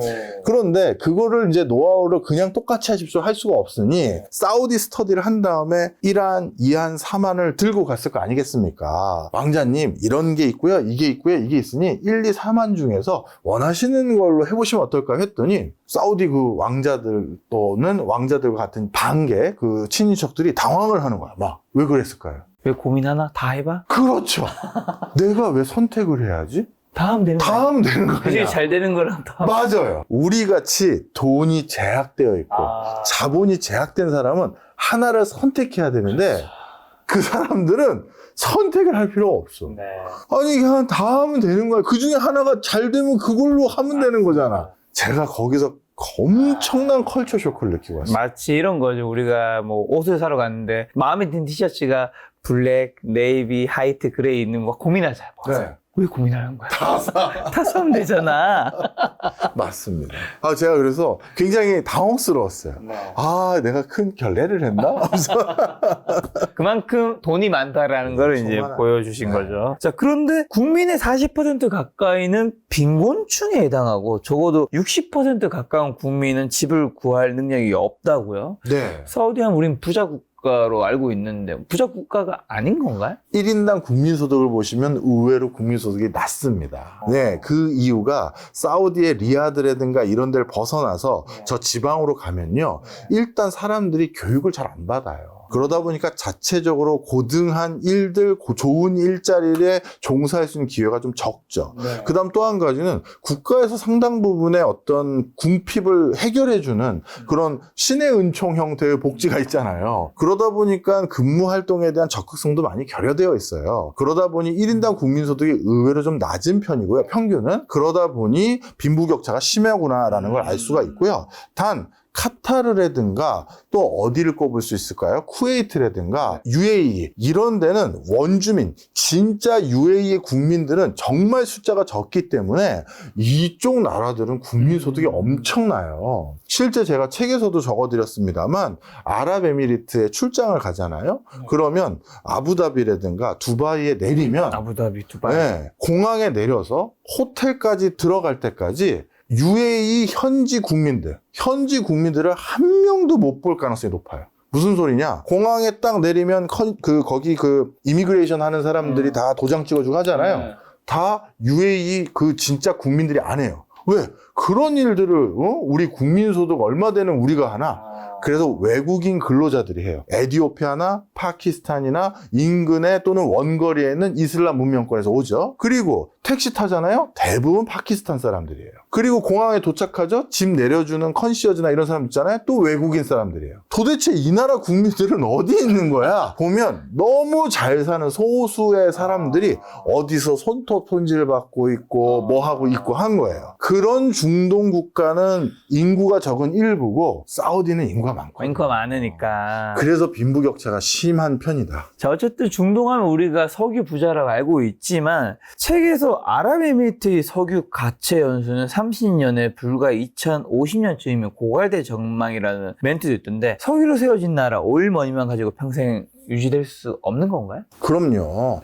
사실 그래서 셰이크 모하메드라는 사람이 굉장히 중요한 말을 해주셨는데요. 중동인을 어떻게 상황을 대변하는 거죠. 이분은 두바이를 통치하고 있는 사람인데, 그러니까 UAE의 부족 중에 한 부족장의 왕자인 거죠. 근데 이 셰이크 모하메드가 뭐라고 했냐면, 우리 할아버지들은 낙타를 타고 다녔고, 우리 아버지도 낙타를 타고 다녔는데 나는 벤츠를 타고 다닌다. 근데 내 아들도 아마 벤츠를 탈 것 같다. 그런데 내 손자는 다시 낙타를 탈지도 모르겠다라는 표현을 했어요. 석유가 고갈되면. 그렇죠. 그러다 보니까 석유에 의존하고 있는 이런 경제 구조만 가지고는 우린 미래가 없다라고 진짜 절박한 소리들을 하는 거예요. 그래서 이러한 중동 국가들이 각각 자신들이 먹고 살 새로운 활로를 모색하기 위해서 교육에 엄청난 투자를 합니다. 예를 들어서 카타르도 그렇고 사우디도 그렇고 UAE도 마찬가지고요. 자국 국민이 대학을 간다? 대학 학비 공짜. 끝이 아니에요. 학생이야? 월급 가져가. 학생 월급을 줘요. 공부에 매진하려면 생활비가 있어야 되잖아요. 그렇죠. 그래서 월급을 줍니다. 자, 공부 끝났는데 저 유학 갈래요. 유학 공짜. 이게 그들 나라들의 교육의 진심인 모습이에요. 그런데 간다 안 간다? 안 가요. 왜 한 거야? 뭐 타러 가죠? 돈이 많으니까? 돈이 많은데. 여기 그냥 UAE 손톱 손질 받고 뭐 하고 목욕하고 맛있는 거 먹고 해도 되는데 뭐 타러 머리 깨져가면서 공부를 합니까? 놀러는 가요. 네. 그런 일들이 지금 중동의 현장이에요. 그러면 이제 중동은 탈석유 위해서 어떤 노력을 하고 있나요? 재생에너지를 어쨌든 세상 가고 있잖아요. 네. 어떻게 대응하고 있나요? 결국에 어쨌든 석유가 고갈될 수도 있고 그와 무관하게 어쨌든 세계는 탈석유로 가고 있으니까. 지금 중동에서 육성하고 있는 산업군들이 또 공교롭게 겹칩니다. 네. 왜냐하면 지리적으로 기후적으로 비슷한 여건에 있기 때문인데요. 네. 먼저 본인들이 지금은 석유 떼면서 편하게 살고 있지만 석유가 고갈되고 나면 에너지원에 대한 수급이 필요하겠죠. 그렇죠. 그래서 신재생 에너지에 대한 투자, 원자력 포함입니다. 이런 것들에 대한 투자나 관심도가 높은 상황이고요. 그래서 한국의 원전과 관련된 기술 노하우, 중동 지역에 대해서 관심이 많습니다. 한국 원전을 수주받거나 기술 전수를 받기 위해서요. 미래 먹거리 사업 첫 번째가 신재생 에너지. 그렇습니다. 재밌네요. 석유 그렇죠. 국가가 신재생 에너지에 투자하고 그렇죠. 있다라는 게. 그다음 두 번째는 스마트팜입니다. 스마트팜. 먹거리죠. 네. 예전에는 중동 지역에서 농사 짓기가 어렵다라고만 인식했는데요. 이제는 이 스마트팜이라는 완벽히 밀폐된 공간에서 모든 기후 환경을 통제할 수 있는 ICT 기반의 농사를 질 수 있다 보니까 잘하면 우리도 먹거리를 수입해 오는 것이 아니라 자급자족이 가능하지 않겠느냐 해서 스마트팜에 대한 관심도가 아주 높은 상황입니다. 그 다음 세 번째, 이 세 번째는 제가 보기엔 왕자들의 개인적 취미도 있어요. 카타르 왕자 같은 경우도 영국에서 아주 어린 시절부터 유학을 했기 때문에 축구에 아주 광팬이에요. 그래서 파리 생제르맹이 이 카타르 왕자 소유입니다. 그 다음에 그 만수르도 대표적으로 네. 맨체스터 시티 네. 그 소유주잖아요. 이런 식으로 중동의 많은 그 왕자들이 유럽에서 유학을 하거나 했기 때문에 웬만한 축구 구단을 막 가지고 있고 이런 게 관심이 많아요. 쉽게 해서 컨텐츠 비즈니스에 공교롭게 다 관심사가 있어요. 빈살만도 마찬가지고요. 그래서 스포츠, 영화, 음악, 그 다음에 드라마 같은 이런 OTT 컨텐츠, 연예 매니지먼트 사업들 이런 것들에 대해서 공교롭게 또 관심도가 높은 상황이고요. 이걸 조금 확장한 개념이라고 보면 메타버스와 게임까지 들어갑니다. 그래서 이런 분야에 신규 투자를 많이 하고 있는 상황이죠. 그 다음 마지막으로 본인들이 필요한 산업이 두 가지가 있는데요. 이거는 왕자들이 또 필요한 사업인데 자, 이렇게 돈 많아요. 그러면 김 작가님이 남은 걱정은 뭐밖에 없어요? 건강과 자식. 그렇죠. 건강이에요, 건강. 바이오. 그래서 바이오, 의료 시스템. 그래서 우리나라 서울대학병원도 우리가 UAE에 진출을 했거든요. 네. 이런 식으로 의료 인프라에 대한 고민들 그거 하나 있고 그 다음 하나가 안보죠. 안보. 누가 우리 김 작가가 여기 사무실 침범해가지고 뭐 털어가면 안 되잖아요. 아무것도 없습니다. 들어오지 마세요. 그래서 국방 이런 거에 대한 걱정들을 많이 하죠. 그래서 우리나라도 UAE에 뭐 원전 수주받았을 때 UAE가 제일 고민하는 걸 들어줘야 원전을 팔 수가 있을 거 아니에요. 그래서 우리나라 아크 부대가 거기 주둔하고 있잖아요. 아크 부대? 예, 한국군 부대가 거기 주둔하고 있는 아크라고요? 아크 부대라고 불러요. 예. 그래서 그런 부대들이 거기에 주둔하고 있는 이유가 왕자들한테 이렇게 본인들의 안위가 걱정되니까 한국 군이 옆에서 같이 있겠습니다. 그렇게 해놓은 거예요. 신재생 스마트팜, 뭐 축구나 엔터나 콘텐츠 쪽, 메타버스 게임, 그리고 바이오 의료, 그리고 국방. 국방. 까지 이런 쪽에 이제 굉장한 투자를 하고 있기 때문에 한국도 여기서 돈을 벌려면 이런 쪽에서 돈이 들어가고 있는 곳에서 뭘 해야 되는 거죠. 그렇죠. 우리가 나름 다 네. 하고 있는 사업들이잖아요. 그렇죠. 네. 잘하고 있는 분야가 많죠. 그러면 중동 지역에서는 그러면 석유를 배제한 채 자립할 기반을 지금은 제대로 갖춘 국가는 지금 있나요? 사실 UAE가 의외로 두바이를 중심으로 해서 그런 롤모델이 되어버렸습니다. UAE 두바이 같은 경우는요, 네. 두바이의 전체 매출이라고 할게요. 네. 하나의 그 기업이라고 간주했었을 네. 때 매출에서 석유가 차지하는 비중이 이제 50% 이하입니다. 그래도 엄청 많네요. 그렇죠. 그래도 많죠. 중동을 네. 생각하면 이제 석유가 네. 덜 성분이니까. 네, 50% 이하인 걸 보고 다른 국가들은 깜짝 놀랐어요. 그런데 조금 들여다보면 나머지도 석유를 완벽하게 배제하지는 못하긴 합니다. 물론 관광도 있고 다른 분야도 있긴 하지만 금융도 있고 무역도 있고 뭐 여러 가지가 있는데 그 금융도 에너지 관련 금융, 석유 관련 금융이고요. 무역도 석유와 관련된 무역이 일부 있는 거예요. 그래서 물론 수치가 객관적인 통계로 석유 수출입 요게 50% 이하로 떨어진 것만 해도 중동 지역에선 두바이처럼 하면 줄일 수가 있구나를 보여준 사례가 됐고요. 두바이는 그럼 어떻게 했느냐? 이 허벌판 사막에서 전 세계 사람들이 와서 비즈니스하고 먹고 살게 만들 방법은 정말 멋진 것들을 많이 만들어주는 방법이 최고다라고 했던 그걸 실천해 간 거거든요. 그래서 그 성과를 얻은 거죠. 두바이 갔다 오시지 않았나요? 전 자주 가죠. 네. 자주 가요? 자주 가는 나라입니다. 한번 같이 가세요. 같이요? 네. 우리가? 왜? 싫어? 따로 가도록 하겠습니다. 과거 중동 건설 붐이 있었는데 네. 이번에도 좀 재현될 수 있을까요? 그리고 한국은 과연 거기서 돈을 좀 벌 수 있는 기회가 있을까요? 제가 책을 쓴 이유가 그걸 걱정하기 때문이에요.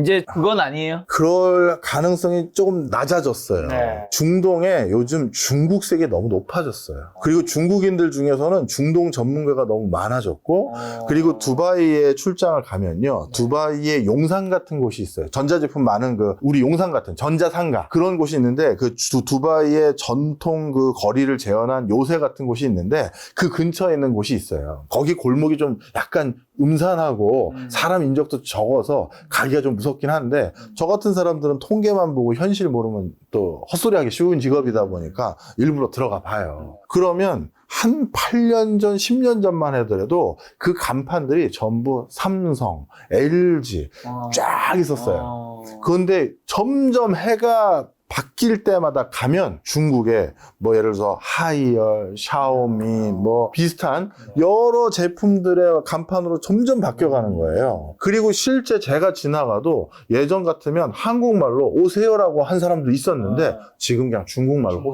호기킹을 하죠. 그래서 중동 지역의 건설, 인프라, 토목 이런 여러 가지 것들에 대한 신규 발주에 있어서 중동 스스로도 중국과 사업을 할 가능성이 점점 높아지고 있어요. 그래서 이 중동을 통한 대목 이거에 우리가 예전같이 큰 성과 기회를 얻을 수 있을지 솔직히 걱정되는 부분도 있고요. 그래서 그런 부분을 좀 써드리면서 분발했으면 좋겠다 이런 얘기를 많이 남겼습니다. 그러면 한국과 좀 협력하고 싶은 중동 입장에서 협력하고 싶은 분야는 어디고 한국이 좀 잘할 수 있는 영역은요? 사실 중동은 굉장히 고자세예요. 제가 이거 말씀드리면 쉽게 이해가 되실 거예요. 카타르에서 한 10살 정도 되는 꼬마애를 백화점 복도에서 만났어요. 아, 본인이? 네, 저요. 네. 네. 카타르에 이제 백화점을 갔는데 저는 여기 쇼핑이 어떤 상황인지 보려고요. 지루로 가셨나요? 아유, 제가 여기 무슨 한 줄 다 주세요? 그랬으면 좋겠습니다만. 자, 그런데 거기가 복도가 좁지도 않았어요. 저희 지금 앉아있는 것보다 약간 넓었는데 꼬마애가 정 가운데 약간 비스듬히도 아니고 우측통에 좌측통행도 아니고 쭉 가운데로 오는 거예요. 근데 저도 거의 가운데로 가고 있었거든요. 근데 그 꼬마애가 싹 인상을 쓰더니 어떻게 한다? 손을 이렇게 하더니 비키라는 거예요. 무슨 소리냐? 카타르에서 저희 같은 동양권 사람들은 다 하인이거든요. 그 카타르 원주민들, 국민소득 거의 10만 불 이상 되는 그 사람들은 필리핀 또는 뭐 동남아 아니면 이런 사람들을 지금 카타르 그 원주민 아닌 사람들을 다 하인으로 쓰거든요. 그런데 딱 봐도 동양인이란 말이에요. 딱 외관도 이렇게 부유해 보이지도 않고 저요. 그러니까 어디고 길을 막고 있나 그래서 말도 안 해요. 딱 이래요. 순간 어이가 없죠. 근데 뭐 그 꼬마애랑 제가 싸우겠습니까? 그렇죠, 뭐 하겠습니까? 그래서 야 웃으면서 나 웃으면서 예 가십시오 하면서 귀여워했어요. 만지지도 않고 괜히 또 사고 날까봐 들어가세요 하고 그냥 지나갔는데 그들의 인식인 거예요. 무슨 얘기다? 중국하고 친해진 건 사실이에요. 관계도 좋아졌고 하지만 본인들이 고자세죠. 그럼 뭐겠어요? 제안서 좀 가져와봐. 중국 어때? 그다음 한국 어때? 일본 어때? 한국 좀 하겠는데? 한번 해봐 하고 돈 주는 거예요. 그래서 제가 만났던 해외 바이어들 또는 그 관료들 중에서 사람을 가장 잘 부릴 줄 아는 사람 전부 중동 사람이에요. 계속 부려봤거든요. 늘 부렸으니까. 네. 자, 이제 중동에서 우리가 석유를 기반으로 여러 가지 좀 질문 드려봤는데, 그런데 이제 미래 사회의 석유는 석유의 위치가 아니라고요. 석유 위치를 차지한 게 리튬이 된다라는 얘기가 책에 있던데, 어떤 얘기예요? 네, 사실 그렇죠. 네. 우리가 신재생 에너지로 전환하기 시작하면서 에너지를 쓰는 방식이 좀 바뀌었습니다. 이 과정에서 반드시 중요한 물건이 두 개가 됐는데요. 아주 공교롭게 이 두 개를 모두 다 잘 만드는 나라는 지구상에 딱 한 나라밖에 없어요. 어딘가요? 한국입니다. 바로 저희 리튬이 꼭 들어가는 형태로 지금 만들어지고 있는 2차 전지와 그리고 또 하나가 반도체죠. 반도체. 신재생 에너지는요, 그 바람, 태양 이런 것들은 우리가 컨트롤할 수 없는 거죠. 그러니까 인풋이 불안정해요. 그럼 어떻게 해야 된다? 불안정한 인풋을 제어해서 아웃풋을 균질하게 만들려면 반도체로 제어를 해야죠. 그래서 반도체가 반드시 필요하고요. 그 다음에 인풋이 아예 안 들어올 때도 있겠죠. 그러면 인풋이 아예 안 들어올 때는 어디다 저장해 놨다가 써야 되잖아요. 그래서 2차 전지가 중요한 거예요. 그래서 앞으로 에너지에 대해서 완벽하게 자유로워지기 위해서는 반도체와 2차 전지를 만들거나 그걸 편안하게 공급받을 수 있는 역량을 확보하는 게 중요한데요. 우리나라는 만들 수 있는 역량은 이미 상당 수준에 와 있고 전 세계 탑티어에 해당되니까 문제가 없고, 그러면 이제 우리가 그 다음 고민해야 될 건 반도체와 리튬 이온 2차 전지를 만들 수 있는 광물 자원을 확보하는 게 중요하겠죠. 그래서 한국은 지금 리튬 각 나라의 산지들의 광업 개발권을 확보하기 위해서 노력을 많이 하고 있는 리튬 상황이고요. 확보할 수 있는 지역이 대표적으로 어디가 있는데? 지금 우리나라 포스코 같은 경우는 아르헨티나에서 구멍 뚫었죠. 그리고 베트남에도 지금 리튬을 생산할 수 있는 곳이 있다라는 게 확인이 됐습니다. 그리고 얼마 전에 호주에서도 새로운 광구들이 많이 발굴이 됐고요. 그러다 보니까 그런 지역에서 추가적으로 리튬을 확보할 수가 있고, 아직 우리가 기술 개발이 완성된 건 아닌데 지금 차차 진행되고 있는 게 바닷물에서도 리튬을 다 캘 수가 있어요. 그러니까 바다에서도 엄청난 양의 리튬이 녹아져 있는데 그걸 캐서 쓰는 기술이 아직까지 이렇게 숙성 단계에 있지가 않죠. 그런데 그런 것들에 대해서도 우리가 계속 기술을 개발하고 있는 상태이다 보니 결국 이런 기술 개발이 계속 이루어지면 이루어질수록 우리나라는 마치 산유국가 유사한 역량을 가질 수 있는 국가가 될 수가 있어요. 바로 그런 것들이 지금 변화되고 있는 흐름 중에 하나입니다. 그러면 아르헨티나 같은 데서 리튬을 이제 캐면 그 개발의 권한은 뭐 국가랑 합작이죠. 아르헨티나 현지 법인과 우리나라의 기술력을 가지고 있는 국가와 합작을 해서 하는 형태가 통상적입니다. 어쨌든 그거를 캐는 거를 권한을 가져가는 게 어쨌든 중요하겠네. 나눠 가지더라도. 그럼요. 그 나라 땅에 있는 물건은 어차피 그 나라 정부가 권한을 가지고 있잖아요. 그렇죠. 우리는 기술이 있는 거니까. 그렇죠. 그런데 그 권한을 100% 다른 나라에게 넘겨주는 경우는 특히 드물어요. 그건 부패한 정권들이 하는 일인데, 그러다 보니 정상적인 국가들은 합작해서 같이 캐서 같이 돈 벌자, 이걸 제일 선호하죠. 최근에 또 국제적으로도 이슈가 있어서 궁금한 질문이기도 한데, 전 세계 난민이 1억 명을 돌파했는데 가장 큰 이유는 전 당연히 뭐 전쟁이라든가 종교라든가 이런 것들 때문일 수도 있다 생각했는데 그게 아니라고요. 예, 기후환경 변화 때문입니다. 책에서도 많이 말씀을 드렸는데요. 지금 전 세계는 물 확보하기 위한 엄청난 전쟁이 있어요. 자, 이 물이 왜 중요하냐? 예를 들어서 농업을 기반으로 한 아직까지 저개발 국가들 같은 경우는 강이 있으면 이 강에 지류들이 다 있죠. 하천이라고 불리우는. 그런데 우리 동네는 이 하천 지류 중에 하나가 우리 동네에 매년 흘러가서 대대손손 이 근처에서 농업이나 어업을 통해서 먹고 살고 있었는데, 지구 이상 기후 현상으로 인해서 물 부족 현상이 생기게 됐고 하천, 물의 수위가 점점 낮아지고 가뭄이 들다 보니까 우리 동네 지류는 아예 물이 안 흐르는 동네로 바뀌어 버렸어요. 그럼 이 동네에서 농사나 어업을 아예 못하게 되잖아요. 그런 사람들이 평생 대대손손 살았던 지역을 등지고 다른 지역으로 이주하게 되는 숫자가 점점 늘고 있는 거예요. 멀리 이상한 나라들 찾을 거 없이 우리 바로 밑에 있는 동남아시아 국가들, 메콩강도 여기에 해당됩니다. 메콩강의 어원 중에 하나는 어머니의 강이라는 뜻이에요. 즉 3천만 명 이상의 사람들이 메콩강을 강줄기로 삼아서 거기에서 어업이나 농업 활동을 하면서 먹고 살았는데, 이 메콩강도 지금 중국 상류 지역에서 댐을 짓다 보니까 강수위가 낮아진 것도 있고 또 이상 기후 현상으로 인해서 낮아진 것도 있거든요. 그러다 보니까 동남아시아에서도 기후 난민으로 인한 난민들이 늘고 있어요. 저기 북아프리카나 중동만 있는 게 아니에요. 그래서 이게 지금 전 세계적으로 큰 변화 요소이고, 그런 것들 때문에 전 세계가 또 흐름이 바뀌고 있다는 얘기를 좀 많이 언급을 했죠. 마지막으로 주식과 부동산 한 가지씩만 질문 드리고 마치려고 하는데요. 지금 이제 전 세계 미래를 석유로 대체하는 게 반도체랑 2차 전지라고 말씀하셨잖아요. 그거를 또 둘 다 할 수 있는 유일한 매듭되지 않는 국가가 한국이라고 하셨는데, 한국 증시 지금 만만치 않은 것 같아요. 뭐 그렇게 좋은 그림, 뭐 물론 상반기 오르긴 했지만 요즘에 계속 정체되어 있는데 앞으로 좀 어떻게 보시나요? 예, 뭐 우리 코로나 때 같은 그 대세 상승을 또 기대할 수는 솔직히 없습니다. 그거는 유동성이라는 독특한 힘의 원리에 의해서 주가가 견인됐던 것이 분명한 사실입니다. 그럼에도 불구하고 한국 증시에 대해서 저는 예전같이 엄청난 단기간에 폭발력 있는 상승을 기대하는 건 아니지만 앞으로 우상향하는 기조는 계속될 거라고 봐요. 미래의 가장 최첨단 산업 분야에서 괄목할 만한 성과를 이미 내고 있고 돈을 버는 나라는 많지 않아요. 그래서 그런 부분에서 저는 한국 증시에 대한 애정도 많이 가져주셨으면 좋겠습니다. 네, 그리고 부동산에서는 어쨌든 지금 2022년에 집값이 크게 하락하고 뭐 이번에는 상반기 때는 반등하긴 했지만 역사적으로 과거부터 지금까지 보면 집값은 우상향 했잖아요. 네. 근데 이제 한국도 이제 정말 저출산이 요즘에 정말 심각한 게, 올해 제가 읽기로 2분기 데이터 합계 출산율이 0.7명, 서울이 0.53인가요? 0.57명이었고, 그만큼 서울이 그만큼 더 살기 힘들다는, 집값이 비싸다는 이유인 건데, 그리고 우리도 저성장 국가로 접어들었고, 고령화에서 또 초고령화로도 이제 곧 있으면 접어들잖아요. 그럼 이제 소득도, 인구도, 양쪽 이것도 사실 하나하나가 다 부동산에서 되게 중요한 요소일 텐데, 집값이 여전히 우상향할 수 있을까요, 나중에? 저는 양극화 추세를 점치는 스타일입니다. 네.